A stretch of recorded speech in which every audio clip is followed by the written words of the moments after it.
Spider-Man has had his fair share of movies and shows over the years, especially in the 21st century. We've had many different iterations from a Spider-Man in the MCU, some differing from the comics completely, and some very tied closely to the comics altogether. Many adaptations have either brought together or split the fandom over the years, but one Spider-Man property that I don't see many people talking about is the MTV Spider-Man show, Spider-Man: The New Animated Series, that came out in 2003. This show has mostly been forgotten about in the modern day, and 20 years on, the show has kind of become a backlog of extra stories branching off the Tobey Maguire Spider-Man universe. And also, I'm convinced that not many people really remember this show much at all, as after giving it a lot of thought, I couldn't really remember much from the show, other than the fact that it had a weird take on some of Spidey's classic stories, but it was also a loose continuation of Sam Raimi's Spider-Man 1. So I went back, I opened Disney Plus, and I decided to take the time to watch the show over the last few weeks, and I gotta say, I have a lot more to say about the show than I initially thought at first. At first I thought I was just gonna come out thinking, it's good. Not as good as Spectacular, but it's somewhere in the mid-pack of Spider-Man shows. But after watching it, I have a completely different outlook on the show altogether. Is it underrated? Is it overrated? Or did people rate it fairly? How does it match up today? And is it worth watching again? Let me take you through my thoughts. So buckle up and let's look at the Spider-Man show that time forgot. Spider-Man: The New Animated Series. So the first half of the video, I'm going to be talking about the characters, because I feel like the show's major talking point is the major differences, problems, and in some case, weirdness of how the characters are handled in this show. We begin the show, and in episode 1 we are introduced to our three main protagonists, the classic trio of Peter Parker, Harry Osborn, and Mary Jane Watson. They are all attending college after graduating from high school, as shown in Spider-Man 1. Now instantly, something is majorly off here. I noticed that all of the characters are kind of a bit out of whack. And at first I couldn't put my finger on what it was until I realized that they all kind of felt like they should be in high school. Whether it was the pettiness of Harry Osborn or the back and forth immaturity between Peter and MJ, which felt like it was ripped straight out of a high school drama. But after doing some research on the show for the video, and a couple of conversations with friends who are also well acquainted with the show, I found out that originally Spider-Man: The New Animated Series wasn't even meant to be the new animated series at all. In fact, this version of Spider-Man was meant to be a dark and mature adaptation of the at the time popular Ultimate Spider-Man comic run by Brian Michael Bendis and Mark Bagley. However, due to the popularity of Spider-Man from Sam Raimi's first film, the show transitioned into a loose continuation of Spider-Man 1, which saw all the characters and plot lines from that film be transitioned into this show. However, once becoming aware of this fact, you can tell the difference between what they wanted to adapt from the Ultimate Comics, what they wanted to do original, and what they implemented from the Sam Raimi film. It's jarring because to understand the conflicts that are established in episode 1 between our main characters, you have to have watched the first Spider-Man film, which is a huge problem for new audiences. Granted, there aren't many people that probably have watched this show that haven't seen the first film. However, from a storytelling standpoint, none of the characters act the same either. In fact, there is only one character in the entire show that is even remotely like they were from Spider-Man 1, which is Harry Osborn. But for the most part, all the characters' personalities are dark and edgy. Peter and Mary Jane especially are nothing like they are in the film. And I think this is where the show originally loses points for me. The characters are in this weird state of being something fresh and original, being the characters that the writers and showrunners initially wanted to tell the stories with, whilst also being partly the characters from the Sam Raimi trilogy. All of the pre-context that you need to understand the entire point of all of the characters in this show comes from Spider-Man 1. And that couldn't be more the case with the likes of Harry Osborn. You see, Harry Osborn has nothing else to do in the show other than to dwell on what happened in the events of Spider-Man 1. Harry's whole purpose in this show is to bug Peter about how he hates Spider-Man, but this story is never paid off later in the season. Despite the massive catalogue of villains that are used in the show, some familiar, some not, they never once decide to use Harry Osborn as a main antagonist, which baffled me. This show sets up Harry from the very first episode to have a conflict going on with Spider-Man, which never gets explored further than Harry slacking him off. There is a nice moment in episode 7 though, where Harry starts to feel some sort of remorse for Spider-Man after he saves them, which showed some character progression, which maybe felt like they were going in a different direction than what Spider-Man 2 was going to go in. But this all then gets undone in episode 9 when he goes straight back to saying that he hates Spider-Man again, once again forcing Harry back into this one-dimensional state where he's just a Spider-Man hater. Now, I'm unsure as to why they regressed Harry back into the state. Maybe he was straying too far away from his counterpart in Spider-Man 1 and eventually Spider-Man 2, but it was really jarring, considering a few episodes before that in episode 7, he actually made some character progression. Maybe his story was to not hate Spider-Man by the end of the show, but that ended up getting regressed as we just discussed. The only other role in the show that he has is to be a financial pillar for Peter. We all know that Peter never has enough money to do anything. I mean, that's just a staple of the character. So Harry Osborn kind of just lets him live in his college dorm rent-free. Apart from that, when Harry isn't being an inconsistent character, he's mostly just there for Peter and MJ to bounce off of, since they both take a bigger and more important role in the show. Overall, Harry just kind of feels like that one character that they didn't really know what to do with. And maybe if there was a season 2, Harry's story about him hating Spider-Man would have transitioned into a more prominent story with a major payoff, since that was the way they were setting it up. The show doesn't shy away from doing long-form storytelling either. For example, there are many reoccurring characters and stories. So it's not out of the realm of possibility that they were planning to do something with Harry eventually in season 2. However, it didn't feel like he was needed half the time. It makes me think that if the show was actually meant to be a completely different show altogether at one point, that if Harry was meant to be a major player in the series at all.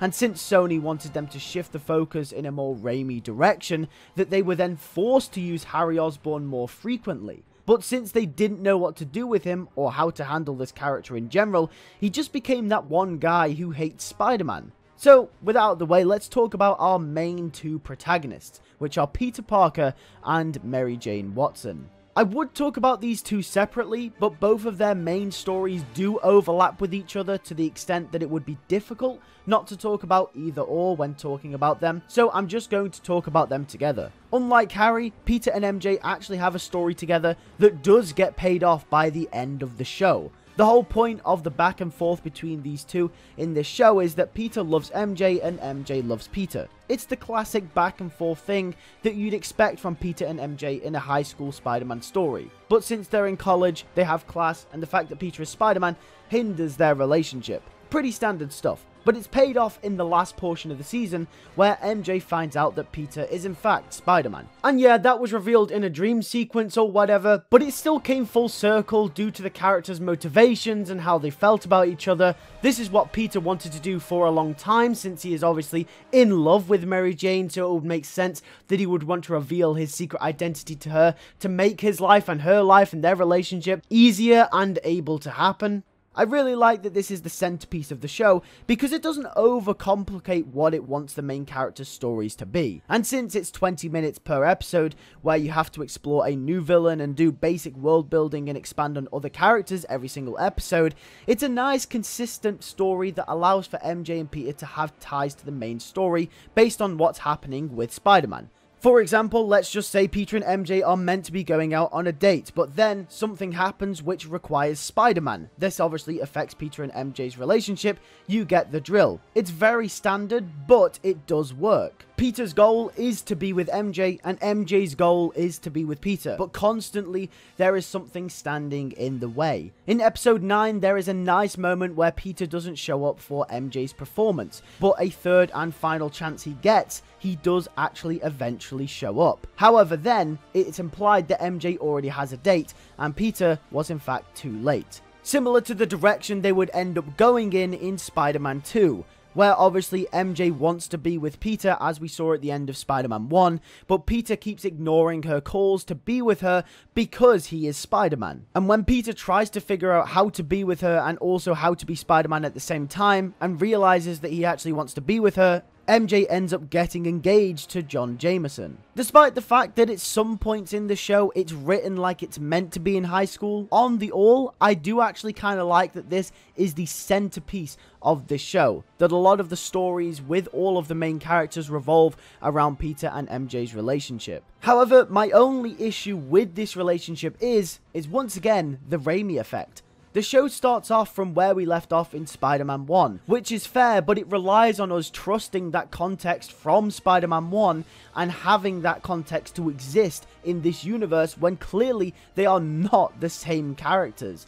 Personality-wise, dress-wise, voice-wise, line delivery-wise, they are not the same characters, which is once again an issue that comes from the groundwork of this show being something completely different. I'm sure if this show was purposefully from day one meant to be an adaptation or continuation of the Sam Raimi movies, we would have gotten something completely different and something more in line with what the Sam Raimi movies were.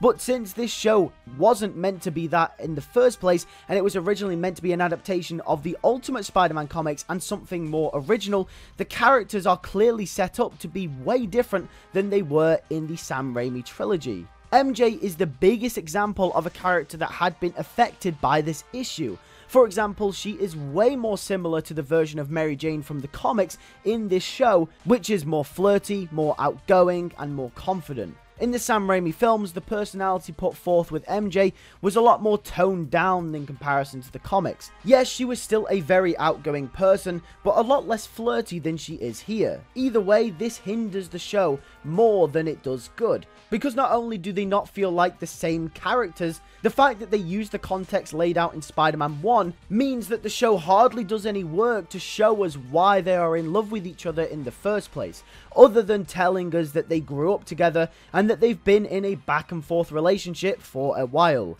It's even weirder when they continue the Mary Jane and Spider-Man are in love storyline too, which was very nichely established in Spider-Man 1. If you're just a casual viewer, you might not even remember that moment from Spider-Man 1. That subplot does end up tying into a full episode, which sees a girl becoming obsessed with Spider-Man and her going after Mary Jane because of it, so I can give it a pass because at least there is some sort of payoff. My only concern with the Peter and MJ relationship is that I just wish they were built from the ground up, rather than using Spider-Man 1 as a backdrop, because since these are completely different characters, it can become distracting at points. Like, I know where they came from and I know their backstories because I've seen Spider-Man 1. But I imagine if you're someone that had never seen the movie before, how would you even root for their relationship? You couldn't, because you don't even know why they should be together. But either way, despite them not even being anything remotely like their characters from Spider-Man 1, the three main characters are okay. They're not the strongest three protagonists you could ask for, but they're okay. But what about the wider world? What about the villains? How does that all hold up? The villains are really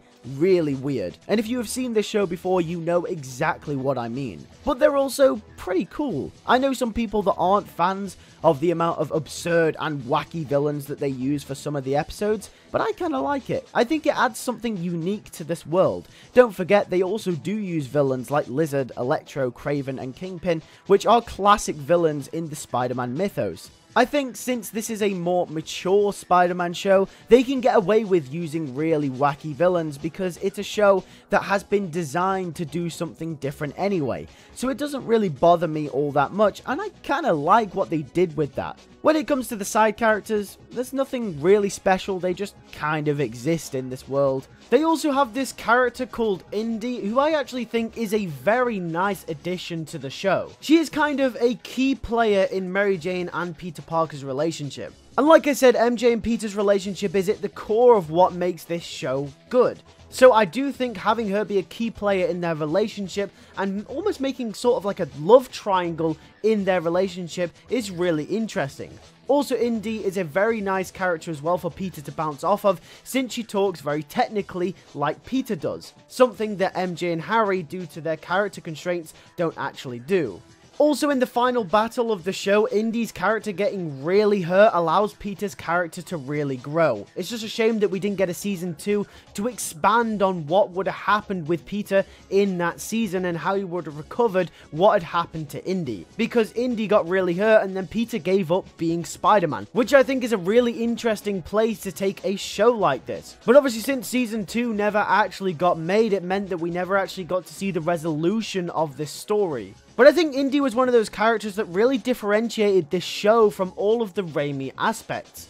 Yes, the Sam Raimi movies were good, but I felt like this show, like we mentioned previously, was held back by some of these Raimi aspects. And I think Indy was one of those characters that really gave a new flavor to the show. And I think how instrumental she was for the other characters like Peter and MJ come the end of the season added a really interesting dynamic which would have gone forward in season 2 if it were to happen. Either way, I think she was a great character to have around for the show, and it's just a shame that we didn't get to see season 2 and more of her and Peter and how he would have handled that situation. I also really like Electro's character, and I think by far he is the most fleshed out villain here. His motivations and being an outcast totally make sense, and it's no surprise that he's one of the few reoccurring villains in the show. Although, they did something really weird with Max Dillon's character. Electro initially appeared in the first episode and was the first villain of the show. In Electro's reappearance in the show, in the episode When Sparks Fly, which saw Electro reappear and try to turn a girl he was obsessed with into an Electro as well. Yes, that's a thing. I know. Very weird. They act as if Electro had gone missing the whole time, like he hadn't appeared since episode 1, like he'd been missing ever since the events of the first episode. And throughout the episode that he came back, they were building up his reappearance. However, literally in the episode before, Max can be seen talking to Peter and even appears again at a coffee stand, just as if he didn't kill someone in the very first episode. And it gets worse when the very next episode, they act as if he hasn't just been hanging around the campus, and then he goes all crazy villain and they refer to him like he'd been gone the whole time. I just can't believe I'm the only one noticing this, and I'm even more concerned that this got through the producers. It felt cheap, and it felt weird, as if it was kind of rushed because they didn't have another voice actor or character model or something. And even if none of these things were the case, they just somehow managed to mess up this royally. But apart from that one really inconsistent and weird moment in the show, the rest of the side characters are fine, and they move the story forward. The overall quality of the show for 2003 is pretty good. I really like the animation and the art style. I also like how the dark backgrounds contrast with the bright color scheme for Spider-Man's costume. I also really like the way that they play with shadows and reflections in this show. It gives Spider-Man this really nice gleam, and when it's raining, the lighting of New York City looks really, really nice. In fact, it's probably one of the more visually pleasing Spider-Man shows, since it was CGI as well. The animation is a bit choppy, but to be honest, it's 2003, and the whole show is CGI animation, which is impressive for its time. The late 90s and the early 2000s was the prime time in which CGI started to become popular and was nowhere near as advanced as it is now. So the fact that this show looks as good as it does is just a testament to the showrunners and the producers and the animators. The voice acting is okay. I really like MJ and Harry's voice actors. They're really good in this show. Neil Patrick Harris as Peter Parker, aka Spider-Man, is okay, but to be honest, when you've spent so much time with the likes of Josh Keaton and Yuri Lowenthal as Peter, you kind of can't beat it. I do like Neil Patrick Harris. I think he's a good Spider-Man because he did well in this show and he was good as Spider-Man in the Shattered Dimensions game, but I just prefer other Peter voices, and I think people would agree with me there as well. One credit I definitely can give to Neil Patrick Harris is that his voice definitely does fit the darker tone that this show presents itself with, which I do like. Like, for example, if Josh Keaton tried to speak as Peter Parker in the show, I feel like it definitely wouldn't fit tonally, even though I definitely prefer him as Peter Parker. The voice acting on the most part is decent, however, a few times it really does seem off, like they were directed in a weird way, or the context of the scene just doesn't match how certain lines are delivered. There was moments where the voice acting was choppy and felt a little bit rushed. I don't know why this was the case, and I don't know if there was any production issues or there was anything behind the scenes that made this the way it was, but some things just felt a little bit off to me. but on the most part the voice acting was pretty good, and the main cast does do a good job. Except J. Jonah Jameson. God, his voice actor is horrible. I'm sorry, that's just the worst J. Jonah voice I've ever heard. Jesus Christ. All in all, this show is very mid. It's pretty cool if you want something different from Spider-Man, since most of the shows and movies all kind of revolve around the same tone and concepts. It's a nice change of pace, but I think it's very, very lackluster. You can see that this show has all the core elements of good characters, but you kind of have to dig deep to unlock them, since this show is rooted in being a loose continuation of Sam Raimi's Spider-Man. I thought coming into this show, I was basically just going to be talking about everything that I already thought this show was, but it turns out I had a lot more to say about the show than I initially thought. Because of its connections to Sam Raimi's Spider-Man, and the fact that this show wasn't even meant to be a continuation of those movies initially, it provided a very interesting baseline context to view this show from. Because I think it's very interesting when you consider that this show initially wasn't even meant to be a Sam Raimi Spider-Man continuation. And when you have this in mind and you go back and rewatch the show, it becomes very obvious and very evident at the elements that are very out of tone and out of whack almost. I think it's trying to play with a very weird balance of being mature, an original Spider-Man show based off the Ultimate Comics, and also a continuation of the Raimi films. And I think the switch from being original into being connected to Sam Raimi's Spider-Man hindered the development of the show, forcing it to continue themes and scrapping the ideas that were originally meant to be implemented.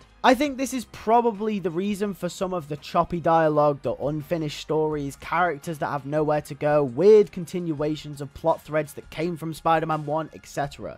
I would have really loved to have seen this show for what it was actually meant to be, because I think it would have been so much better. And had it not have been for Spider-Man 2, I reckon if the show was an original thing, it probably would have gotten a second and a third season, which would have been really cool. Either way, I think it has been a show that has been lost as a sort of middle child. It's in between two of the greatest Spider-Man shows, the 90s show and Spectacular Spider-Man, which people rate very, very highly. So it's no surprise that the likes of this show and Spider-Man Unlimited go very, very untalked about nowadays. If anything, the show is slightly overrated, because I think a lot of people, on the most part, like the idea of the show. They like the idea of it being more mature. They like the idea of it being a Sam Raimi continuation, almost like an alternate universe. But I think most of these people haven't actually seen the show, or just haven't seen it in a very long time, because there is no way that this can be compared anywhere near to something like Spectacular Spider-Man, which really goes in deep with its characters and its themes. This show just feels very lightweight. Either way, thanks for watching. You can catch another video if you like this one on the end screen after the outro. Make sure to join the members page if you do enjoy my content, so you can get exclusive access to early videos, and you can also get exclusive podcasts every month and sporadic content throughout the months as well. Make sure to subscribe for future videos and hit the post notification bell so you do not miss any more Spider-Man videos. We make videos on the comics, we make videos on the movies, everything Spider-Man. Thanks for watching, and I'll see you all next time. Take care, and peace.